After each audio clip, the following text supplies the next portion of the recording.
بسم اللہ الرحمن الرحیم۔ السلام علیکم ناظرین، میں ہوں دانیال وارث اور آپ دیکھ رہے ہیں ہمارا یوٹیوب چینل نقطہ نظر۔ ناظرین، آج ہم 1500 برس پرانی عمارت کے بارے میں بات کریں گے۔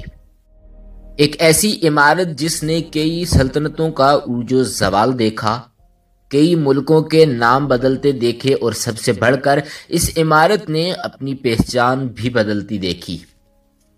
یہ عمارت کبھی اپنے دور کا سب سے بڑا گرجا گھر رہا اور کبھی عظیم الشان مسجد کا مقام پایا۔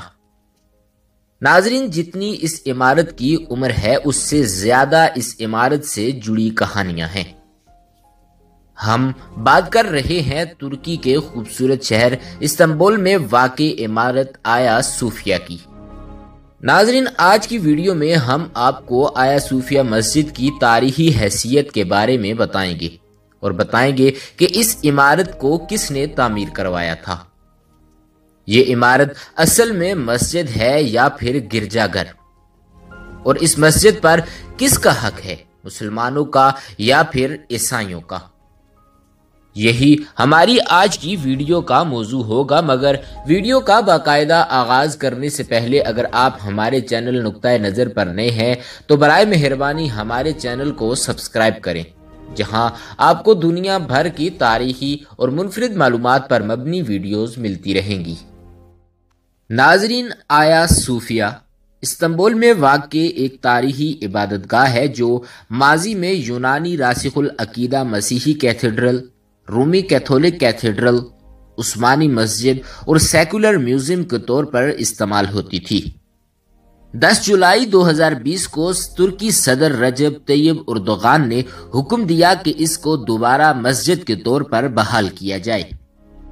ناظرین، یہ عمارت رومی شہنشاہ جسرین اول کے عہد میں سن 537 میں تعمیر ہوئی۔ اس وقت یہ دنیا کی سب سے زیادہ جگہ رکھنے والی اور پہلی مکمل محراب دار چھت رکھنے والی جائے عبادت تھی۔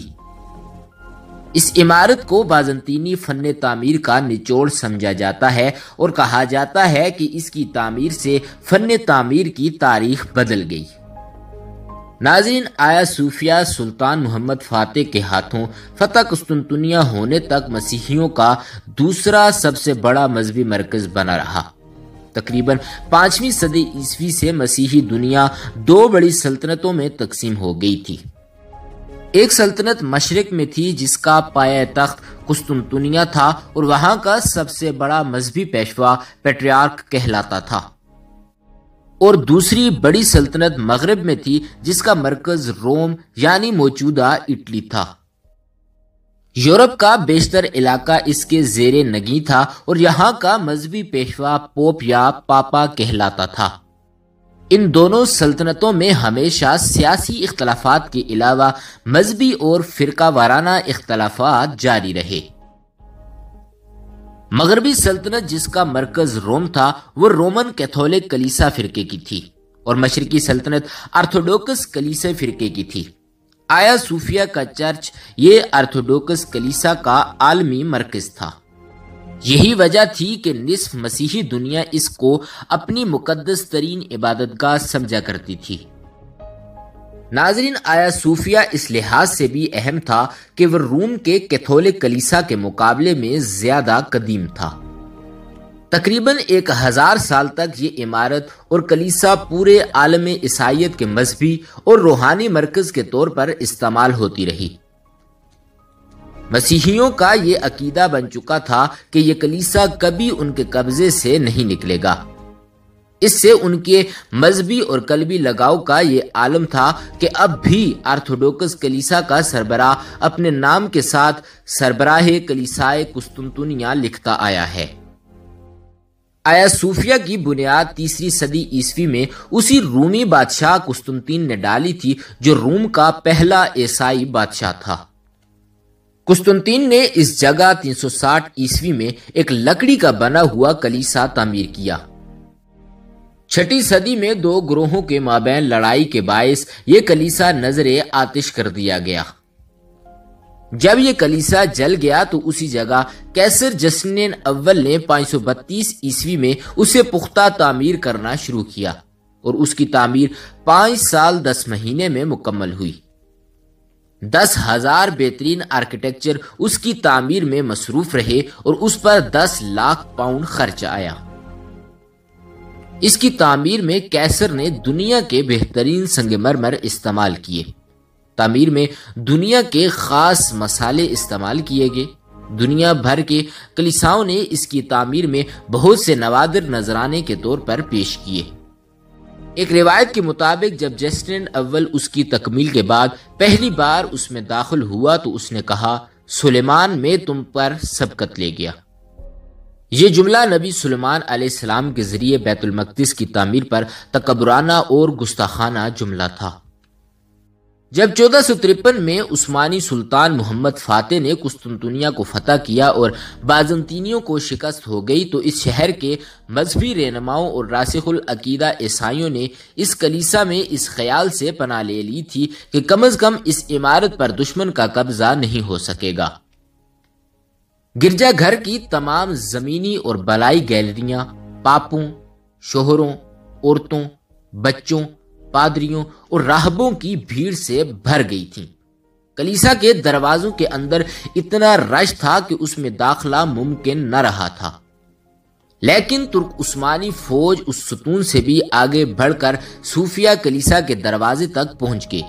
نہ کوئی فرشتہ آسمان سے نازل ہوا اور نہ رومیوں کی شکست فتح میں تبدیل ہوئی۔ کلیسا میں جمع عیسائیوں کا ہجوم آخری وقت تک کسی غیبی امداد کا منتظر رہا۔ بالآخر سلطان محمد فاتح اندر داخل ہوئے اور سب کے جان و مال اور مذہبی آزادی کی ضمانت دی۔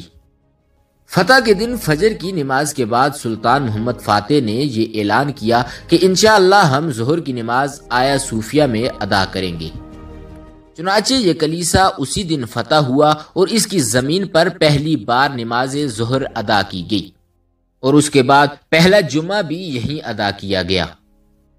ناظرین، چونکہ قسطنطنیہ سلطان کی طرف سے صلح کی پیشکش کے بعد بزور شمشیر فتح ہوا تھا، اس لیے مسلمان ان کلیساؤں کو باقی رکھنے کے پابند اور مشروط نہ تھے اور اس بڑے چرچ کے ساتھ جو تہمات اور باطل عقیدے وابستہ تھے انہیں ختم کرنا بھی لازم تھا۔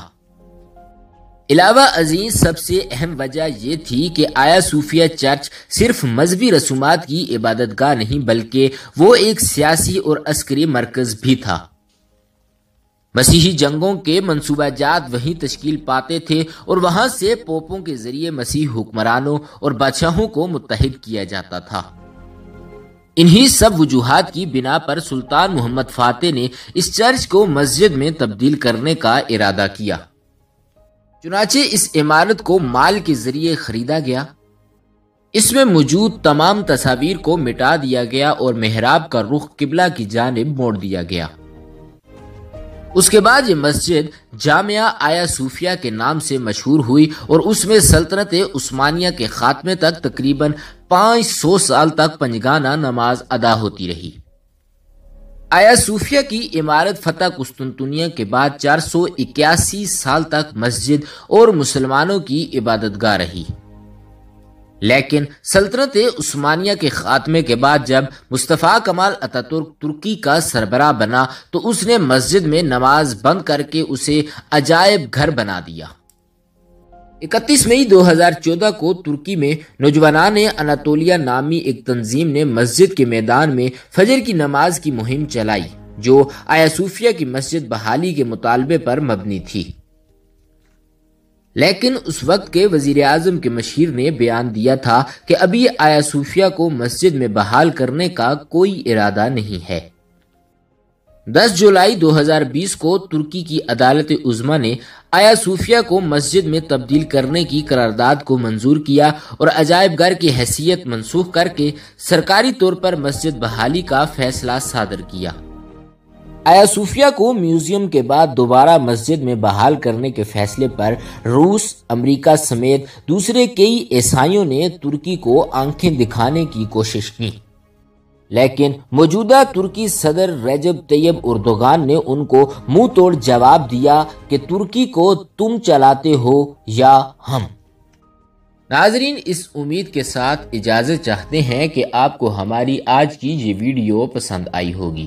اسی طرح کی مزید دلچسپ اور معلوماتی ویڈیوز دیکھنے کے لیے جڑے رہیے ہمارے یوٹیوب چینل نقطہ نظر کے ساتھ۔ ملتے ہیں ہماری اگلی ویڈیو میں۔ خدا رب العزت آپ کا حامی و ناصر ہو۔